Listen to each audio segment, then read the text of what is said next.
사무엘하 강의 37번째 시간으로 환난 때의 기도라는 제목으로 말씀을 보겠습니다. 우리는 혹시 우리가 걱정하는 어떤 일들이 갑자기 일어나 우리 인생에 위기나 환난이 닥칠까 봐 두려운 경우들이 많이 있습니다. 그런데 아무리 우리가 그런 나쁜 일은 일어나지 않았으면 좋겠다라고 생각하고 나름대로 그런 위기나 환난을 피하고자 여러 가지 준비를 할지라도 인생에서 반드시 위기나 환난은 우리 능력과 우리 기대를 넘어 일어나게 되어 있습니다. 오늘 다윗도 인생에서 참 여러 차례 위기와 환난을 겪었죠.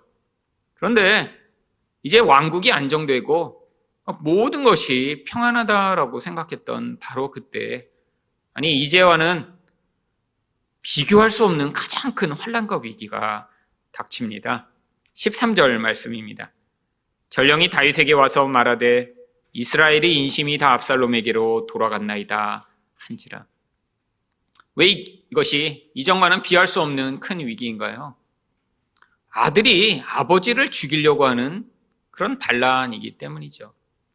이것은 단순히 나의 원수가 나를 죽이려고 하고 쫓아내려고 하고 세력의 갈등이 있어서 서로 싸우는 것과는 차원이 다른 것입니다. 바로 이것은 심적으로 이 다윗이 아버지로서 느끼는 그 위기 정도와 깊이라는 것은 다른 것과는 차원이 다르죠. 왜? 바로 그 아들이 자기 분신이기 때문입니다. 사울이 자기를 죽이려고 할 때는 정말 이상한 놈이구나. 어떻게 저렇게 이상한 인간이 나를 괴롭힐까? 라고 생각하고 그 사울과 자신을 분리할 수 있지만 다른 원수들이 자기를 공격하고 비난할 때는 참 세상에는 악하고 나쁜 사람들이 많아라고 생각하고 넘길 수 있지만 자기 핏줄이며 가족인데 그가 자기를 죽이려고 칼을 들고 일었다는 이 소식, 이 다윗에게는 아마 그 모든 상황을 대항하여 일어설 수 없을 만큼 치명적인 위기였던 것이죠. 그래서 14절에 다윗이 모든 전후 상황과 그 모든 자신이 이것들을 어떻게 대응해야 될 때에 대한 깊은 고민 없이 바로 도망가자라고 이렇게 사람들에게 이야기한 것이 너무나 당연한 것입니다. 14절 말씀입니다. 다윗이 예루살렘에 함께 있는 그의 모든 신하들에게 이르되 일어나 도망하자. 그렇지 아니하면 우리 중 한 사람도 압살롬에게서 피하지 못하리라. 빨리 가자 두렵건대 그가 우리를 급히 따라와 우리를 해하고 칼날로 성읍을 칠까 하노라. 여러분, 다윗이 2번이나 도망가자라고 이야기를 합니다. 그것도 빨리 도망가자라고 이야기를 하죠. 그 이유가 무엇인가요? 이 압살롬의 잔인성을 이 다윗은 너무나 잘 알고 있었기 때문이죠. 자기 형을 죽이고자 2년 동안이나 벼르고 있다가 그 형을 죽였던 압살롬이요. 아버지를 대항하여 자기가 왕이 되겠다고 일어선 이 압살롬의 이 모습은 아버지가 죽어야지만 자기가 온전한 왕이 될 수 있기 때문에 이 아버지를 반드시 죽일 것이라는 확신을 가질 수 있는 그런 것입니다. 그런데 지금 전령이 사람들이 마음이 돌아갔습니다라고만 이야기를 했는데 왜 이렇게 빨리 도망가자, 두려워서 절대로 여기 있으면 안 되겠다라고 이야기를 하고 있는 것일까요? 여러분, 지금 다윗이 있는 곳은 이 이스라엘에서 가장 강력한 성인 예루살렘 성에 지금 있습니다. 아마 다윗이 군대를 정비하고 그곳에서 우리가 이곳을 지키며 한번 싸워보자 하면 아마 한참 동안이나 싸움을 지속할 수 있는 그런 이스라엘에서 가장 견고한 성이죠. 예루살렘은 아주 높은 곳에 있었고 방비하기 아주 유리하며 어떤 적들이 쉽게 침공할 수 없는 그런 지리적 이점을 가지고 있었거든요. 그런데도 불구하고 다윗이 이렇게 금방 다 포기하고 도망갈 수밖에 없었던 이유는 바로 자기를 죽이려고 했던 그 당사자가 자기 아들이었기 때문이죠. 여러분, 이때의 다윗의 마음은 어떠했을까요?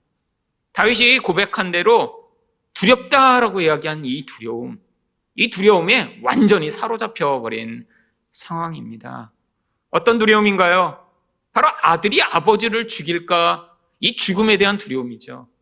그런데 여러분, 단순히 병이 들어 죽거나 질병으로 죽는 것, 이런 것에 대한 두려움이 아니라 아들에게 죽임을 당한 아버지라니요. 여러분, 이것처럼 수치스럽고 이것처럼 두려운 일이 있나요? 병에 걸려 죽었다면 그냥 다 많은 사람들이 하는 그런 것인데, 정말 아들에게 배신을 당해 그 아들의 손에 죽임을 당한 이런 왕이며 아버지라니요. 여러분, 이 다윗에게는 도대체 씻을 수 없는 불명예로 죽게 되는 그런 결과가 나타날 수도 있는 것이죠. 여러분, 다윗의 마음은 지금 다 완전히 무너져 내려와 버린 것입니다. 지금 자신의 힘과 자신이 생각하던 그 모든 것으로는 도대체 지금 이 닥친 두려움을 대항할 수 없기 때문에 바로 그냥 빨리 도망가 버리자라고 지금 회피하고자 하는 그런 태도가 나타나고 있죠. 여러분, 일반적으로 이런 상황이라면 사람들은 어떻게 반응할까요? 여러분, 주변에 어떤 일 때문에 두려움에 사로잡힌 사람들을 보신 경우가 있을 것입니다.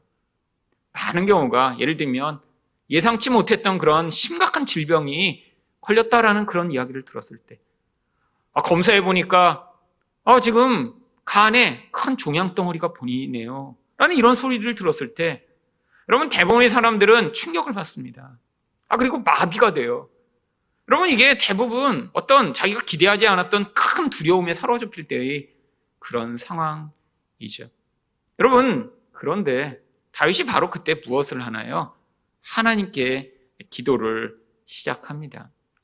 여러분, 우리가 볼 때는 어려운 일이 있으니까 이렇게 기도하는 게 마땅하지 라고 생각하지만, 여러분, 진짜 이런 심각한 위기의 상황, 준비하지 않았던 이런 치명적인 두려움에 사로잡히게 되면 이 다윗과 같은 기도가 잘 나오지 않습니다.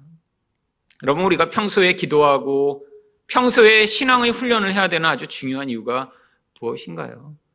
여러분, 평소에 기도했다고 삶이 더 풍성하고 평소에 좀 기도 안 하면 삶이 다 무너져 내리는, 여러분, 기도나 말씀 묵상이나 하나님과의 관계가 그렇게 일상에 매일 영향을 주는 것인가요? 여러분, 그렇지 않은 경우가 많습니다. 차라리 그렇게 매일 영향을 받으면 사람들이 어떤 신앙 수준, 또 신앙에 대한 그 열심들이 훨씬 더 더해 가겠죠. 근데 대부분은 일주일쯤 기도 안 해도 6개월쯤 성경을 안 봐도 삶이 크게 달라지지 않습니다. 반대로 좀 열심을 내보고자 새벽에 기도도 해보고 큐티도 시작해봤는데 늘 일상은 큰 변화가 없어요. 그러니까 사람들이 쉽게 포기하죠. 여러분, 그런데 그 위력이 언제 나타나는 줄 아세요? 바로 위기의 순간입니다. 평소에 예배하지 않던 사람, 평소에 하나님에 대한 사모함을 갖지 않던 사람은 이 위기가 닥쳤을 때 바로 그 위기로 말미암아 그가 진짜 의존하고 있던 대상이 튀어나오게 되죠. 여러분, 다윗이 평소에 하나님을 의존하는 그 의존의 마음을 가지고 있었기 때문에 바로 이런 두려움이 그를 완전히 사로잡아 마비시키는 것 같은 그 상황에서 하나님을 향한 이런 기도가 나온 것입니다. 여러분, 그래서 바로 다윗이 하나님께 아뢰던 기도가 시편 3편에 기록되어 있습니다. 시편 3편의 표제가 다윗이 그의 아들 압살롬을 피할 때 지은 시라고 되어 있죠. 여러분, 이 시는 너무 두려워서 엉엉 울면서 아이고 하나님, 나 죽겠어요, 제발 날 살려주세요라고 울부짖었던 시가 아니에요. 어떻게 보면 되게 평안한 때에 이런 원칙에 따라 내가 기도를 해야지라고 하는 것처럼 아주 기도의 정형화된 그런 틀이 들어있는 그런 기도입니다. 여러분, 다윗이 하나님을 향해 바로 이 기도를 통해 어떻게 그 중심의 두려움을 벗어나고 나중에 재기할 수 있는 그런 기반을 삼았는지를 보여주고 있죠. 다윗의 이 기도가 성경에 기록된 것은 바로 우리도 인생 가운데 이렇게 기도해야 할 일들이 자주 있기 때문입니다. 우리가 이 기도를 배워 우리에게도 이런 비슷한 내가 준비하지 않았던 위기와 환란이 닥쳤을 때 이 다윗의 기도를 따라 기도하시는 여러분이 되시기를 바랍니다. 그렇다면 환란 때 어떤 기도를 해야 하나요? 첫 번째로 하나님께 절박함을 고해야 합니다. 1절 말씀입니다. 여호와여 나의 대적이 어찌 그리 많은지요 일어나 나를 치는 자가 많으니이다. 여러분, 어떤 분들은 하나님이 이미 다 아시기 때문에 하나님께 시시콜콜하게 다 아뢰는 것이 필요 없다라고 생각하는 그런 분도 계세요.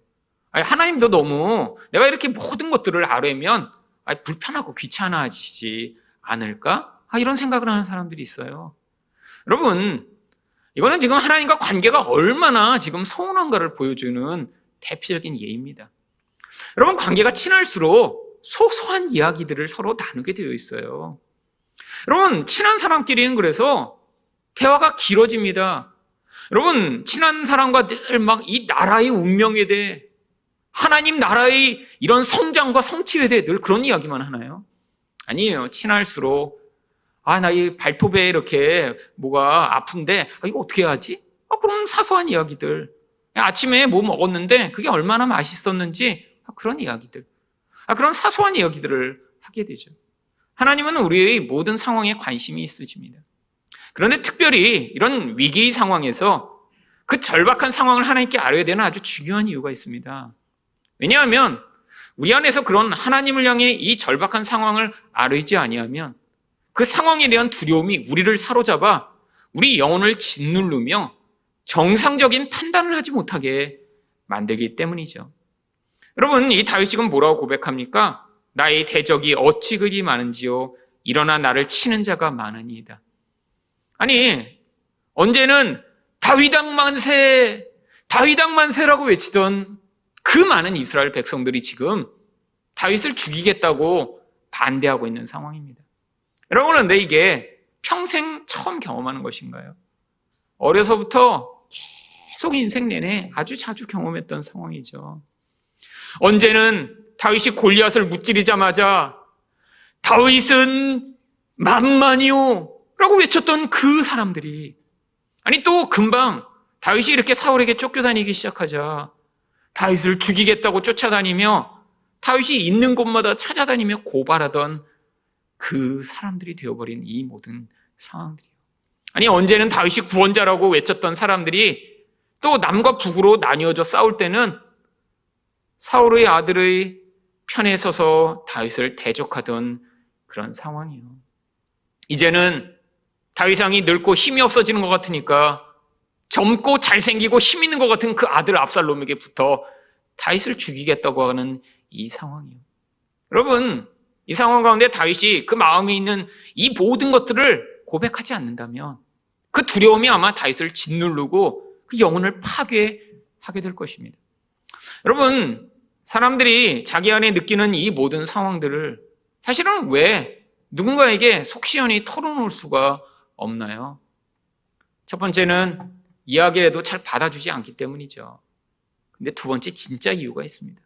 이야기해도 해결이 안 되니까 그래요. 예를 들면 집에서 큰 문제가 있어요. 그래서 누구한테 우리 집에서 지금 이런 문제가 있어 그러는데 그 사람이 그건 이렇게 하고 내가 그 문제는 도와줄게 라고 하면 가서 잘 털어놓을 수 있겠죠. 아니, 그런데 집에서 남편이 이렇게 문제가 있어 그런데 누가 그걸 도와주겠어요? 우리 아이 때문에 이렇게 힘든 상황이 있어요 라고 얘기를 했는데 그 사람이 그것을 도와줄 능력이 없기 때문에 결국 우리 인생에서 우리들은 늘 이 문제는 아무한테 털어놔도 소용이 없구나라고 결국에는 우리 안에 끙끙 그 문제를 끌어안고 사는 경우들이 많이 있죠.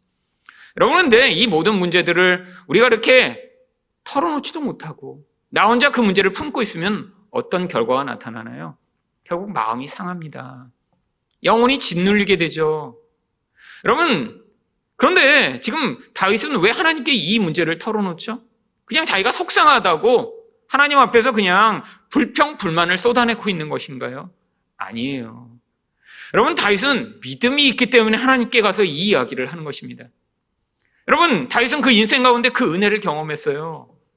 아니, 특공대를 데리고 그 어린 다윗을 죽이려고 쫓아다니는 그 사울의 손으로부터 하나님이 그를 구원하신 것을 인생에서 경험했어요.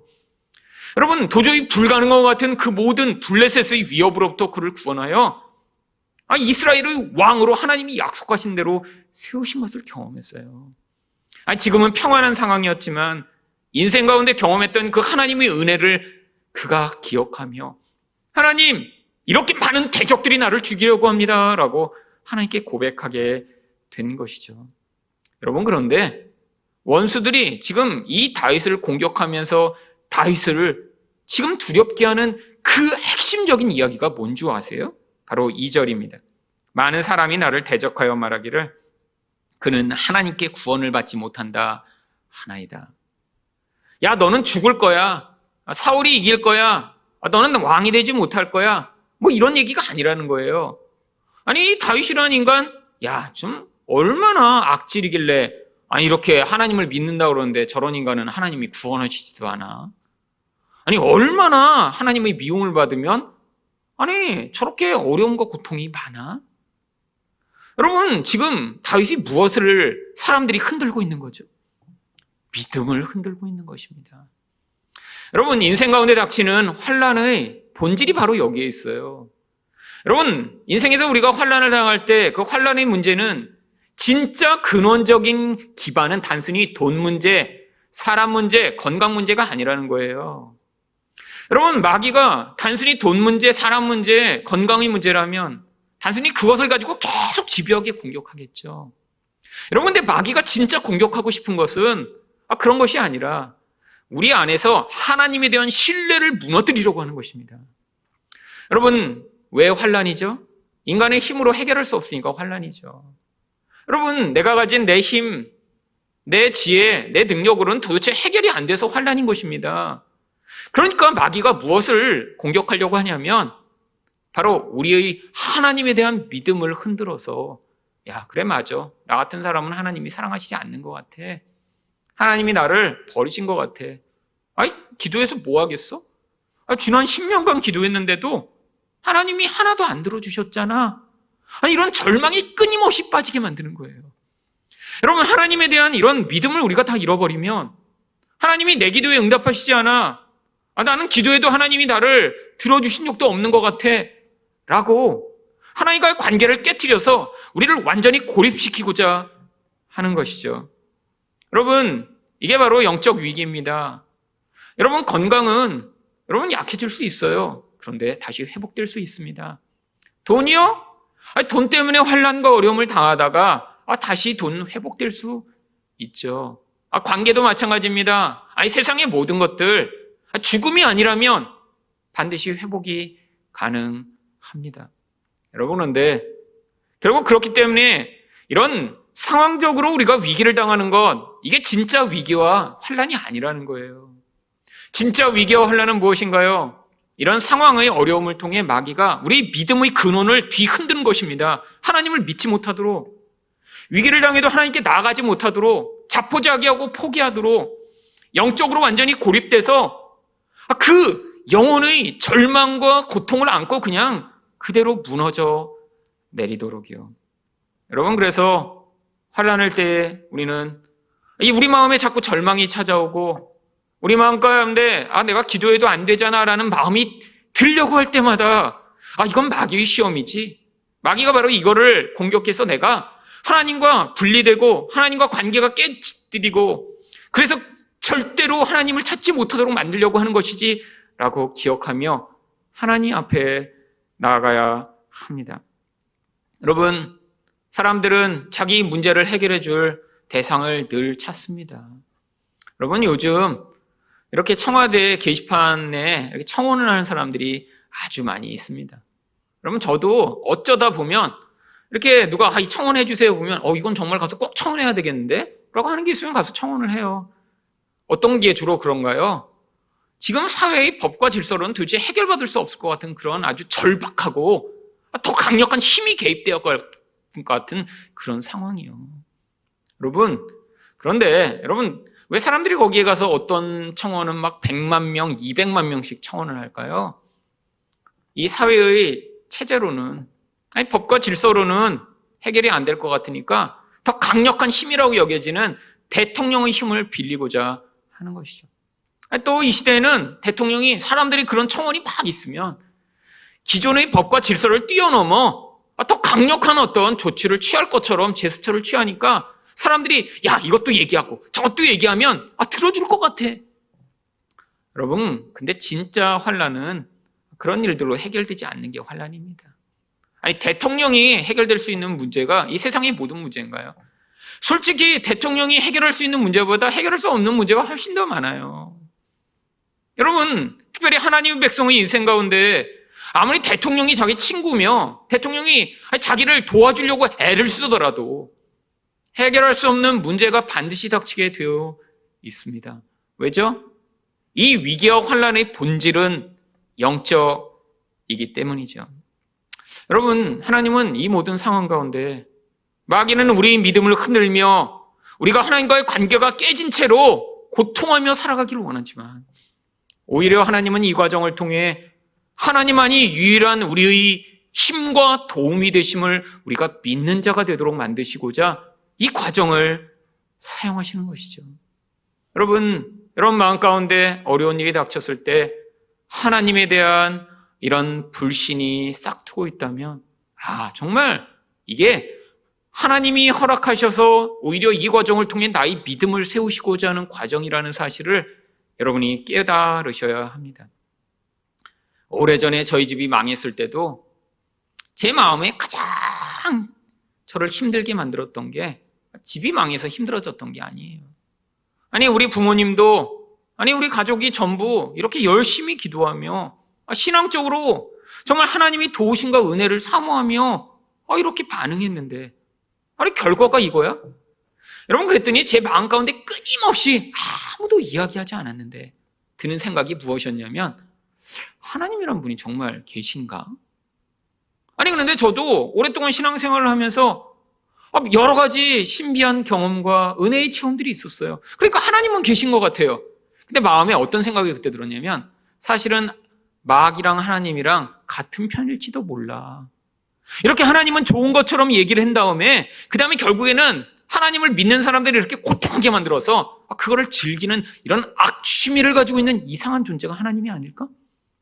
아니, 조로아스터교에서 말하는 이 신이라는 존재가 선과 악을 동시에 가지고 있는 그런 존재가 우리 하나님이 아닐까? 그런 생각이 제 머리에서 끊임없이 저를 힘들게 하는 거예요. 여러분, 근데 그런 생각이 머리에서 끊임없이 쉬지 않고 드니까 여러분 옆에서 누가 아니야, 하나님은 좋으신 분이고 지금 이게 믿음의 시험이고 이걸 통해 너는 더 성장할 것이야 라고 그리고 그런 이야기들을 계속해서 해주며 제가 이 미래의 어떤 상황들을 알게 됐다면 그런 생각이 들고 그런 마음이 들었을 때 제가 이 시험을 주는 이 마귀가 떠나가라 하며 제가 버텼을 텐데 저는 그때 그런 믿음이 없었어요. 말씀도 잘 알지 못했어요. 그랬더니 시간이 지나니까 제가 어떻게 하기 시작했냐면 제가 그 생각을 받아들이기 시작했습니다. 여러분, 결과가 뭔지 아세요? 결국 기도 안 하게 되고요. 예배 드리고 싶지 않고요. 그리고 하나님이라는 존재에 대해서 제가 스스로 마음으로 외면하기 시작했습니다. 그랬더니 그게 제게 행복을 가져오고 오히려 편안을 가져온 게 아니라 제 존재 자체를 뒤흔들기 시작했던 거죠. 하나님이 어쩌면 그것까지 사용하셨던 것입니다. 여러분, 그 결과가 한 1년쯤 지속된 그 결과로 나타난 게 결국 제가 온몸이 마비돼서 움직이지 못하고 쓰러진 거예요. 여러분, 절망 가운데 결국 하나님과의 관계가 끊어져 버리고 나니까 결국 거기서 움직일 수 없는 그런 좌절과 두려움에 매여 인생이 파괴된 채로 정말 자리에 누워 움직이지 못하는 상태가 된 거죠. 여러분, 근데 하나님이 거기에서 구원의 손길을 베푸셨습니다. 병원에 가도 원인을 알 수 없다고 하고 약을 먹어도 아무런 변화의 조짐이 보이지 않던 그 상황에서 하나님이 그 절망의 상황에 오히려 구원의 손길을 베푸셔서 그 과정을 통해 오히려 은혜를 경험케 하시며 이 환난과 어려움을 통해 오히려 하나님을 믿는 믿음이 이 모든 상황을 뛰어넘는 가장 강력한 것임을 가르치시는 그 과정으로 그 모든 것들을 사용하셨던 것이죠. 여러분, 우리 인생에서 닥치는 환난이 그래서 꼭 나쁘고 힘든 것만은 아닙니다. 물론 환난을 통해 어려운 일을 당할 수 있고 고통을 당할 수 있지만 이 과정을 통해 우리가 믿음으로 하나님께 반응한다면 그 환난이 가져온 어려움보다 더 귀하고 아름다운 결과를 얻을 수 있을 것입니다. 두 번째로, 환난 때 어떤 기도를 해야 하나요? 하나님의 보호를 고백해야 합니다. 3절 말씀입니다. 여호와여, 주는 나의 방패시오 나의 영광이시오 나의 머리를 드시는 자이시니이다. 여러분, 지금 압살롬과 싸움에서 이긴 게 아니에요. 지금 도망치고 있습니다. 언제 죽을지 몰라요. 벌벌벌벌 떨면서 지금 도망가고 있어요. 여러분, 근데 하나님을 향해 하나님이 내 방패십니다 라고 고백해요.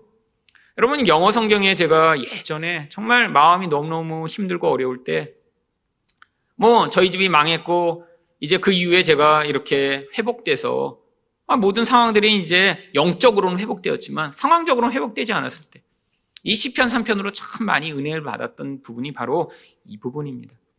영어 성경을 어느 날 같이 이렇게 한글이라 읽는데 이 부분이 이렇게 되어 있는 거예요. 그냥 한글 성경으로는 주는 나의 방패시오 되어 있지만 영어 성경 가운데는 이 부분을 shield around me 이렇게 되어 있어요. 무슨 말이냐면, 한글로 번역하면 나를 둘러싸고 있는 방패시오라고 고백하는 거죠. 그럼 일반적으로 방패라고 하면 앞에서 날아오는 활이나 칼을 막는 용도로 사용하는데, 영어 성경이 이거를 나를 둘러싸고 있는 방패라고 번역한 그 구절을 제가 읽는 순간에 하나님의 도우심이 이런 거구나. 나는 지금도 내 미래가 어떻게 될까? 우리 집은 여전히 이렇게 가난하고 힘든데 어떻게 될까? 나는 건강이 이렇게 나빠서 앞으로 내가 30까지는 살 수 있을까? 이런 두려움이 저를 막 짓누르고 있는 바로 그 시점에 이 말씀을 읽는데, 그래, 하나님이 세상의 것으로는 나를 앞에서밖에 막아줄 수밖에 없는 방패가 될 수는 있지만 우리 하나님이 나를 둘러서 지키시는 하나님이시구나, 하나님을 믿어야겠구나 라는 믿음이 들어오기 시작했어요. 여러분, 그래서 이 영어 성경에 제가 동그라미를 치고 형광펜을 치면서 하나님은 나를 둘러 지키시는 방패십니다 라고 고백했던 그 시절이 제게 있었습니다. 오래전 일이죠. 여러분, 이 말씀을 준비하는데 그때 그 시절이 기억나더라고요. 사방이 두려움으로 가득 찬 것 같은 제 인생, 아니 30까지도 살 수 없을 것 같은 그 약함을 가지고 살던 제 인생, 집은 다 망했고 지하방에서 아무런 소망 없이 살던 그 인생, 미래에 아무런 꿈도 꿀 수 없는 그 인생, 이렇게 그냥 비참하게 살다 죽는 게 내 인생이 아닐까라는 두려움에 사로잡혀 있던 그때 하나님이 제 인생을 두르시는 방패가 되셔서 그 모든 과정들을 지나가게 하셨다라는 사실들이 다시 기억이 납니다. 여러분, 인생 가운데 우리 이렇게 두려울 때 있어요. 여러분, 어떤 것이 우리를 이렇게 둘러 지키는 방패가 될 수 있을까요?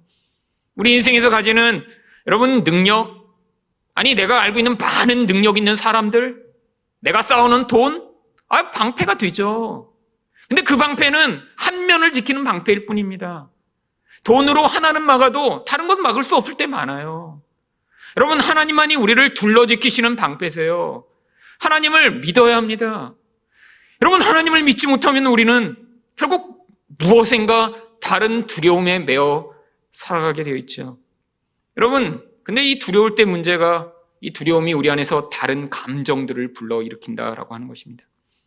여러분, 왜 다윗이 하나님을 향해 하나님이 나의 영광이며 나의 머리를 드시는 자라고 고백하는 것일까요? 여러분, 마음의 근원은 두려운데 그 두려움이 자기를 수치스럽게 할까 봐, 또 이 두려움으로 말미암아 이 모든 상황이 나를 정말 낮아진 자리에 정말 완전히 비참하게 만들까 봐 크게 두려운 거죠.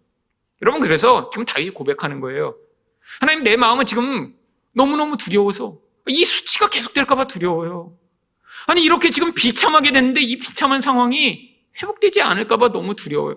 그래서 하나님을 향해 하나님이 나의 영광이십니다, 하나님이 내 머리를 들어주시는 그런 분이십니다 라고 고백을 하는 것이죠. 여러분, 두려움을 느끼는 건 아주 자연스러운 것입니다. 나는 하나도 두렵지 않아. 나는 그래서 해병대를 나와서 그냥 난 귀신도 안 두려워 이렇게 하는 사람인데, 이런 사람일수록 더 문제가 많아요. 여러분, 두려움은 인간의 근원 감정인데 두려움을 느끼지 않는다는 건요, 이 두려움을 엄청난 다른 힘으로 억누르고 있다는 것입니다. 여러분, 두려움을 대체할 많은 것도 있어요. 두려워서 오히려 더 용감한 척하고, 이 두려움을 이기고자 어쩌면 더 열심히 일하고, 이 두려움을 드러내지 않고자 자신을 과장하고. 여러분, 근데 결국 인간은 이 두려움의 영향력을 인정해야 합니다. 여러분, 근데 문제는, 여러분, 이렇게 이 두려움을 평생 내 안에 억눌러 놓고 지금 느끼지 않으려고 하는 게 문제가 아니라, 지금 일상 가운데 우리가 경험하는 이 두려움의 실체들을 통해 우리가 진짜 이 두려움 때문에 의존하고 있는 대상이 무엇인가 발견하는 게 훨씬 더 중요합니다. 여러분, 평소에는 우리가 진짜 의존하고 있는 게 무엇인지 잘 안 드러나요. 근데 언제 드러나죠? 위기의 순간에 드러납니다. 여러분, 우리가 무엇인가 두려워하면 그 두려움을 벗어나고자 반드시 무엇인가를 의존하게 되어 있어요. 여러분, 그 의존의 대상이 바로 우상입니다. 그러니까 이 두려움을 통해 우리는 우리 근원적 진짜 의존의 대상을 바라볼 수 있게 되는 거예요. 여러분, 지금 코로나로 많은 사람들이 두려워하고 있습니다. 물론 이 젊은이들 가운데는 정말 젊음의 객기로 이 코로나 전혀 안 무섭다고 하는 사람들 많죠. 지금 이렇게 클럽이나 이런 술집을 통해 코로나가 막 전파돼서 이 서울 시내 유흥지점의 문을 닫았습니다. 그랬더니 무슨 일이 벌어졌냐면, 사람들이 집에서 조용히 술 마시고 쉰 게 아니라 지금 경기도권의 유흥지점과 클럽이 막 평소보다 사람이 두세 배 늘었대요. 요즘은 차 타고 다 갈 수 있으니까 서울에만 이렇게 문을 닫게 했더니 지금 경기도권 일산 분당의 이런 유흥지점과 클럽들이 지금 아주 호황을 누리고 있답니다. 지금 이거는 정신이 지금 잘못된 거죠. 여러분, 코로나 위험합니다. 여러분, 우리가 잘 조치를 해야죠. 난 걸려도 괜찮아라는 그런 태도로 하는 것, 젊어서 걸려도 증상이 심하게 나타나지 않을 수는 있지만 그 한 사람으로 말미암아 엄청나게 많은 사람들이 피해를 볼 수 있기 때문에 다른 사람의 생존권을 침해하는 아주 악하고 아주 나쁜 행위겠죠. 여러분, 근데 문제는 이것에 너무 또 두려워하여 벌벌 떠는 사람들이 나타납니다. 여러분, 그런데 사실 이 코로나의 치사율과 영향력은 어쩌면 우리가 생각하는 것보다 그렇게 강력하지 않아요. 여러분, 지금 한국에서 이 코로나로 지금 200명 정도 사망하셨습니다. 그런데 매년 한국에서 독감으로 원래 사망하시는 분들이 2,000명에서 3,000명이에요. 지금 미국에서 하루에도 2,000명씩 이 코로나로 죽는다라고 해서 지금 엄청나게 떨고 있지만, 여러분, 미국에서 매년 독감으로 사망하는 환자가 20만에서 50만입니다. 여러분, 이 코로나는 지금 치료제가 없고 면역약이 없어서 두려운 거죠. 사실은 어쩌면 지금 이 독감 환자가 경험하는 것과 비슷한 그런 상황일 수 있어요. 근데 지금 독감은 싹 사라져버렸습니다. 왜죠? 마스크를 쓰고 있기 때문에. 여러분, 주변에 독감 환자를 보셨나요? 여러분, 독감이 걸릴 수가 없어요. 마스크를 쓰면 독감이 전파가 안 되는데 코로나도 전파 경로가 비슷해서 지금 한국에는 지금 이 정도로 머물고 있는 것이죠. 여러분, 근데 이 코로나 때문에 어떤 분은 너무 두려움에 떱니다. 가끔씩 그런 사람이 있어요. 길거리 다니다 보면 이 정도의 마스크면 되는데 정말 어디 방독면 같은 거를 쓰고 이렇게 다니는 사람들 가끔씩 봅니다. 근데 그런 사람 보면 꼭 특징이 있어요. 여기까지 꽉 이렇게 채운 그런 지퍼에다 손에도 이렇게 고무장갑, 라텍스 장갑을 끼고 그리고 길거리를 다녀요. 저희 어디 중국 사람들 가운데 그런 사람이 있다라는 얘기는 들었지만 그 길거리에서 보면 정말 신기하더라고요. 이만한 방독면 그거를 옆에 쓰고 이 사모물산 앞에서도 한 명 봤습니다. 나오질 말지 그러면. 지금 숨도 쉬기 힘든데 왜 그걸 쓰고 나왔을까요? 사실은 자기 안에 있는 두려움을 그런 것으로 표현한 것이죠. 난 너무 지금 코로나에 걸릴까 봐 너무너무 두려워. 죽을 것 같아. 무서워. 여러분, 바로 이런 모든 상황들이 무엇을 보여주고 있나요? 그 사람이 평소에 무엇을 두려워하며 무엇을 의존하고 있는지를 보여줍니다. 여러분, 두려움의 노예가 되면 정말 비참한 인생을 살게 돼요. 여러분, 주변에 돈에 노예가 된 사람을 보셨나요? 여러분, 이 모든 힘은 양면적인 측면이 있습니다. 돈의 노예가 돼서 그 돈으로 가지고 나의 쾌락을 삼으려고 하는 자도 그 돈에 매어 평생을 살아가게 되죠. 근데 어떤 사람은 돈을 하나도 안 써요. 돈을 모으기만 합니다. 통장에 점점 돈이 불어나고 있어요. 근데 그 돈에 너무너무 두려워서 돈을 안 쓰고 있죠. 집이 3채, 건물이 2채 막 이렇게 있는데도 커피 한 잔 사 먹는 것도 덜덜덜 떨어요. 여러분, 사람들이 그걸 보며 어떻게 생각하나요? 참 불쌍하게 여기죠. 근데 여러분, 누가 와서 가르쳐 준다고 해결되나요? 야, 너 가지고 있는 그 재산, 아니 평생 커피를, 정말 비싼 커피를 하루에 10잔씩 먹어도 다 쓰지 못해 라고 얘기해 준다고, 그래? 몰랐네? 라고 그때부터 커피를 자연스럽게 마실 수 있게 될까요? 마음의 중심에서 노예가 된 것입니다. 여러분, 주변에 건강에 노예가 된 사람이 있어요. 건강에 대한 두려움으로 정말 사로잡혀 있는 인생을 살아요. 여러분, 이런 사람들의 특징이 무엇인가요? 자기 생명을 지키고자 할 수 있는 모든 노력을 합니다. 여러분, 저희 교회도 쓰고 있는 이 키보드의 이름이 커즈와일이라는 키보드입니다. 야마라는 키보드, 이런 유명한 회사가 있는데 이 커즈와일이라는 키보드도 아주 유명한 회사예요. 근데 이 커즈와일이 어떤 커즈와일이라는 사람 이름을 따서 지은 그런 회사입니다. 커즈와일은 발명가예요. 수없이 많은 발명을 했고요. 그 중에 하나가 이 바로 키보드를 만들었고, 그리고 그 발명 특허를 팔아서 그래서 아주 큰 부자가 됐습니다. 지금은 이 회사를 소유하지 않고 있는데 어디서 일하고 있냐면 구글에서 일하고 있습니다. 이 커즈와일이 꿈이 뭐냐면 영생하는 거예요. 자기 꿈이. 죽을까 봐 너무너무 두려워해요. 자기 같은 천재가 죽어서는 안 된다고 생각해요. 그래서 뭘 하고 있냐면 자기와 자기 가족들이 최소 120년 정도까지 살려고 애를 씁니다. 이 커즈와일이 생각할 때 자기가 120년까지만 살면 그때 자기 정신을 컴퓨터에 이식해서 영생할 수 있다고 믿어요. 그래서 120년까지만 살려고 하는 거예요, 일단. 여러분, 근데 일반 사람이 120년까지 살기 쉽지 않습니다. 그렇잖아요. 그래서 뭘 하고 있냐면 매일 250개의 알약을 먹고 있어요. 지금 전 세계에서 나와 있는 모든 좋다는 알약을 매일 250개를 먹는데요. 왜? 어떻게든 120살까지 살아서 그때 자기 정신을 컴퓨터에 이식해서 영생하려고요. 여러분, 이 커즈와일이라는 사람 참 불행합니다. 제가 볼 때 그렇게 노력하고 애쓴다고 정말 120세까지 살 수 있을까요? 아마 몇 년 지나지 않아 부고가 들릴지 모릅니다. 여러분, 참 불쌍한 인생이죠. 이게 그 사람의 의존과 두려움의 근원을 보여주고 있는 것입니다. 여러분, 인생 가운데 사람들은 알지 못하게 두려움에 사로잡혀 살아가고 있습니다. 근데 우리는 도대체 그럼 뭘 두려워하느냐요? 여러분, 두려움의 대상은 바로 그것이 강력하다라고 하는 강력한 힘일 때 우리가 두려워하게 돼 있어요. 그래서 하나님은 우리가 무엇만을 두려워하기를 원하시냐면 하나님만을 두려워하기를 원하십니다. 시편 22편 23절입니다. 여호와를 두려워하는 너희여 그를 찬송할지어다. 여러분, 하나님이 우리를 향해 너는 하나님만 두려워해라. 세상에 어떤 강력한 것도 너를 지켜줄 수 없어. 그러니까 내가 세상에서 가장 강력하다는 걸 인정하고 나만 두려워해라 라고 요구하고 계신 거예요. 그게 바로 경외입니다. 하나님을 두려워하되 그분의 힘을 정확히 알아서 그분과 건강한 관계를 맺으며 그분을 두려워하는 행위예요. 여러분, 근데 우리가 하나님을 두려워하지 않으면 반드시 하나님의 자리에 다른 것들을 대체하여 놓게 되어 있습니다. 여러분, 가장 일반적인 대상이 무엇인가요? 돈이죠. 사람이죠. 여러분, 그래서 잠언 29장 25절에 무엇이라고 얘기하나요? 사람을 두려워하면 올무에 걸리게 되거니와 여호와를 의지하는 자는 안전하니라. 근데 여러분, 이 잠언은 원래 긴 문장을 이렇게 대꾸로 만들기 위해 아주 확 축소해서 짧게 줄인 것입니다.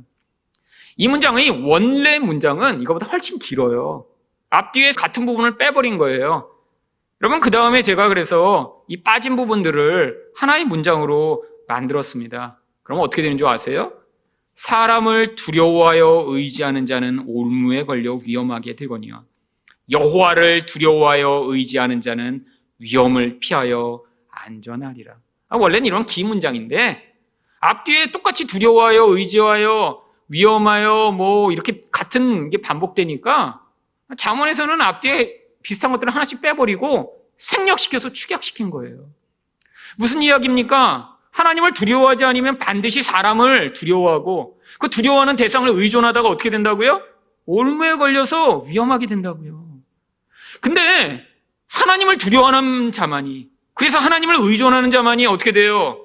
모든 위험을 피하여 안전하게 된다고 하나님이 약속하고 계신 것입니다. 여러분, 인생에서 이렇게 위기를 통해 우리 두려움의 근원, 의존의 두려움이 나타났을 때 여러분 어떻게 하셔야 되나요?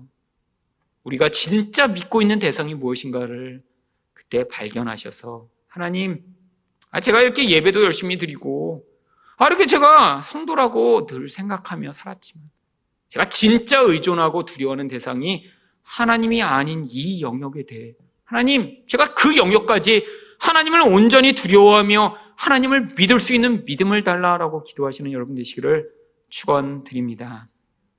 여러분, 이렇게 하나님을 믿는 자만이 무엇을 할 수 있나요? 4절입니다. 내가 나의 목소리로 여호와께 부르짖으니 그의 성산에서 응답하시는도다. 하나님이 이 부르짖음을 들으시고 그를 구원하실 것에 대한 믿음을 가지고 하나님께 반응할 수 있는 것이죠. 여러분, 물론 시편에는 이렇게 한 번 기도하고 끝난 것 같지만 여러분, 다윗이 딱 한 번만 기도했을까요? 아니요. 아마 이 위기의 시간 내내 하나님을 향해 간구하며 하나님 믿습니다. 하나님 내 기도에 응답하시고 반응할 줄 제가 믿습니다라고 그 믿음의 고백을 쏟아내며 자기를 사로잡으려고 하는 그 두려운 마음, 아니 상황을 들을 때마다 겁나는 그 마음을 이겨내며 하나님을 붙들었던 것입니다. 마지막으로 환난의 때 어떤 기도를 해야 하나요? 하나님의 구원을 찬양해야 합니다. 5절 말씀입니다. 내가 누워 자고 깨었으니 여호와께서 나를 붙드심이로다. 여러분, 두려울 때 가장 먼저 나타나는 증상이 무엇인가요? 잠을 잘 못 자는 게 일반적으로 나타나는 증상이죠. 여러분, 왜? 두려움은 우리 안에 불안함을 만들어내기 때문입니다. 불안하면 생각이 되게 많아져요. 그러면 밤에 잠이 안 오는 게 정상이죠. 여러분, 불면증의 많은 원인들이 있습니다. 하지만 그 중에 가장 강력한 게 바로 이 불안한 마음이에요. 저도 이 교회를 개척하기 전 2년 동안 정말 깊은 불면증을 경험했습니다. 아니, 정말 잠을 자고 싶어도 잠을 자지 못하는 그 고통. 그래서 누워있는데 생각만 계속 드는 거예요. 근데 그 생각이 다 뭔가요? 다 두렵고 불안한 생각이죠. 이대로 나는 망하는 거 아니야? 그냥 이 지하실에 살다가 내 인생이 그냥 끝나는 거 아니야? 내가 이러려고 이렇게 열심히 기도하고 열심히 공부했나? 그런 생각들이 머리를 꽉 채워서 어떤 때는 정말 머리털이 그 생각만으로 막 정말 산발하듯이 늘어나는 것 같은 그런 밤을 지새우는 적이 많았습니다. 여러분, 이 불안함 뭘 가져오나요? 결국 육체를 상하게 만들죠. 여러분, 이 인간의 세포는 밤에 잠을 자줘야 됩니다. 어떤 사람들은 이렇게 해요. 왜 사람을 이렇게 꼭 쉬어야 되냐고. 안 쉬면 수명이 단축돼요. 여러분, 기계가 있는데 24시간 쉬지 않고 계속 돌린다고 생각해 보세요. 원래 써야 될 그 기한을 채우지 못합니다. 자동차가 있는데 막 사람을 10명이 바꿔가면서 24시간 계속 차를 달린다고 생각해 보세요. 일반적으로 타는 것만큼 10년, 15년 탈 수 있을까요? 불가능하죠. 육체도 그래요. 밤에 잠을 못 자면, 쉼을 쉬지 못하면 금방 망가집니다. 그래서 밤에 잘 자야, 몸도 회복돼야, 노폐물도 빠져나가야, 몸이 균형을 찾아야, 그래야 일상의 삶을 살아갈 수 있죠. 마음이 불안해 밤에 잠을 못 자게 되면 세포들이 쉬지 못합니다. 결국 어떻게 돼요? 점점 피곤함이 더해지겠죠. 몸의 장기가 약한 부분부터 무너져 내리기 시작합니다. 결국 마음이 무너지면 육체가 무너지게 돼 있어요. 면역력이 약한 사람은 그때 다양한 종류의 질병에 시달리게 되죠. 여러분, 지금 이 다윗의 상황이 가장 잠을 못 잘 만한 그런 상황은 아닌가요? 지금 자기는 몇백 명과 함께 있어요. 자기를 죽이겠다고 쫓아오는 군대는 수십만이 지금 언제 급습해서 자기를 죽일지 몰라요. 근데 다윗이 뭐라고 그래요? 내가 잘 잡고 잘 일어납니다. 어떻게 그런 일이 가능하죠? 여호와께서 나를 붙드심입니다. 여러분, 밤에 잠을 잘 못 잔다는 건 다른 말로 얘기하면 하나님이 붙들고 계시다라는 걸 못 믿는다는 것입니다. 여러분, 제가 그랬어요. 제가 왜 그때 그렇게 잠을 못 잤냐면 못 믿어서 그랬어요. 아니, 나중에 어떻게 될지 너무너무 불안하니까, 하나님을 믿지 못하니까 결국엔 내 인생의 능력과 내 모든 것으로 내 인생을 해결해 보려고 하니까 그게 불가능할 때 두려움에 사로잡히고 불안함에 사로잡혀 잠을 이루지 못했던 것이죠. 여러분, 지금 혹시 불안함으로 잠을 잘 자지 못하는 분 계세요? 하나님, 제 마음이 하나님을 더 신뢰할 수 있도록 은혜를 베풀어 달라고 기도하셔야 됩니다. 여러분, 또한 이런 두려움과 불안함에 시달리면 어떤 현상이 나타나는 줄 아세요? 사람에 대한 의심과 불신이 싹트기 시작합니다. 생각해 보세요. 지금 아들이 자기를 배신했어요. 여러분, 이런 상황이면 주변 누구를 믿을 수 있을까요? 아니, 근데 아들만 배신한 게 아니에요. 아들과 동참해서 이전에 자신을 영웅처럼 따르던 이스라엘의 모든 백성이 자신을 배신합니다. 여러분, 이런 상황에서 마음이 다 무너지지 않을까요? 그런데 다윗이 그 상황이 6절처럼 고백합니다. 천만인이 나를 에워싸 진친다 하여도 나는 두려워하지 아니하리이다. 여러분, 여기 천만인이 바로 이스라엘 모든 백성들을 의미합니다. 모든 이스라엘 백성이 나를 다 둘러 죽이려고 해도 두렵지 않습니다. 여러분, 이렇게 사람에 대해 상처를 입고 두려움에 사로잡힌 자는 결국 사람과의 관계를 제대로 맺을 수가 없어요. 어려서 제대로 된 이런 애착을 경험하지 못한 아이들이 성인이 되면 사람을 믿지 못하기 때문에 결국 모든 관계가 계속 깨어지게 됩니다. 사람을 믿지 못해서 다른 사람에게 그래서 진실하게 대하지 못하고요. 남의 눈치를 보며 계속 거짓말을 하며 그 사람의 비유를 맞추고자 하고요. 자기 안에 있는 진짜 감정을 털어놓지 못하고요. 그게 자신을 점점 우울하게 만들고 관계를 깨트리게 만드는데도 거기서 벗어나지 못하는 사람 많이 있어요. 여러분, 바로 이때 필요한 것이 무엇인가요? 여러분, 그래서 정말 엄청나게 좋은 사람을 만나, 그렇게 그 사람이 모든 것들을 다 받아주는 인간적 사랑을 충분히 경험하면 그러면 완벽한 인간이 되나요? 아니요. 여러분, 사람의 한계는 너무 명확합니다. 부모, 우리에게 사랑을 줄 수 있는 어떤 사람도 사람을 완벽하게 사랑할 수 없어요. 여러분, 하나님만이 우리를 완벽하게 사랑하실 수 있습니다. 여러분, 지금 우리 인생 가운데 우리가 어려움을 경험한다고 하나님 우리를 향해 화가 나시거나 우리를 미워하시는 게 아니에요. 여러분, 하나님은 우리를 어떻게 사랑하시는지 자기 아들을 죽여서 이미 증거하셨습니다. 우리가 그걸 믿도록 지금 요구하시는 거예요.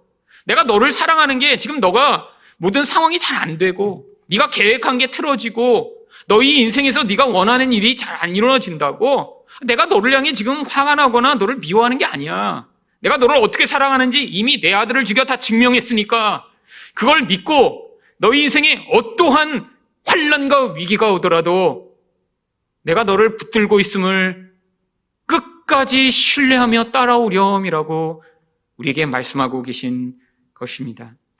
여러분, 바로 이걸 믿는 자가 하나님을 향해 상황이 변한 것 같지 않아도 계속해서 기도할 수 있는 것입니다. 그래서 7절에서 뭐라고 다윗이 기도하나요? 여호와여 일어나소서, 나의 하나님이여 나를 구원하소서. 여러분, 이 시를 보면 어떤 때는 하나님이 이미 나를 다 구원하셨습니다라고 고백하는 것 같다가 어떤 때는 하나님 빨리 일어나세요, 빨리 구원해 주세요 이렇게 기도하는 것 같죠? 다윗이 왔다 갔다 하는 게 아니에요. 믿음으로는 우리 하나님이 이미 다 구원하셨습니다. 내 기도를 다 들어주셨어요. 근데 현실로는 하나님 빨리 일어나서 도와주세요, 빨리 구원해 주세요. 지금 이 이중적 현실이 지금 우리가 경험하는 현실 아닌가요? 여러분, 근데 이런 기도를 계속할 수 있는 근거가 무엇이죠? 하나님을 믿는 것입니다. 그래서 7절 하반절에 또 이렇게 고백합니다. 주께서 나의 모든 원수의 뺨을 치시며 악인의 일을 꺾으셨나이다. 한 절에서 지금 앞에서는 일어나 구원해 주세요 하다가 뒷절에서는 하나님이 악인의 이를 꺾으시고 뺨을 때리셨다고 얘기를 해요. 이게 바로 우리 현실이라는 거예요. 여러분, 하나님이 원수의 뺨을 때리셔서 얼마나 세게 때리셨는지 뺨을 빡 때렸더니 나중에 이렇게 했더니 여러분 영화에 보면 나오시잖아요. 막 주물러 놨더니 여기서 이빨이 몇 개가 튀어나오는 그거. 바로 그 장면을 지금 여기서 글씨로 이렇게 쓴 거예요. 원수를 뺨을 하나님이 때렸는데 그 얼마나 강력한 손으로 때렸는지 이빨이 다 부러져서 다 지금 튀어나와 버린 거예요. 하나님이 예수 그리스도의 십자가로 우리 가장 강력한 원수인 마귀를 무찌르시고 죽음을 깨뜨리시며 그들의 이를 뽑으셨어요. 여러분, 이걸 믿으셔야 아무리 코로나 할아버지가 와도, 아니 코비드19가 아니라 내년에 코비드20, 후년에는 코비드30이 와도 두려워하지 않고 살 수 있습니다. 여러분, 다윗이 마지막 8절에서 뭐라고 고백하나요? 구원은 여호와께 있사오니 주의 복을 주의 백성에게 내리소서. 여러분, 우리가 바로 이 환난을 통해 고백해야 될 고백이 바로 이것입니다. 구원은 여호와께만 있습니다. 하나님만이 우리에게 복을 주실 수 있습니다. 환난을 통해 바로 이 고백, 하나님만이 우리 유일한 구원이시며 하나님만이 우리 유일한 복이 되심을 고백하는 여러분 되시기를 예수 그리스도 이름으로 축원드립니다.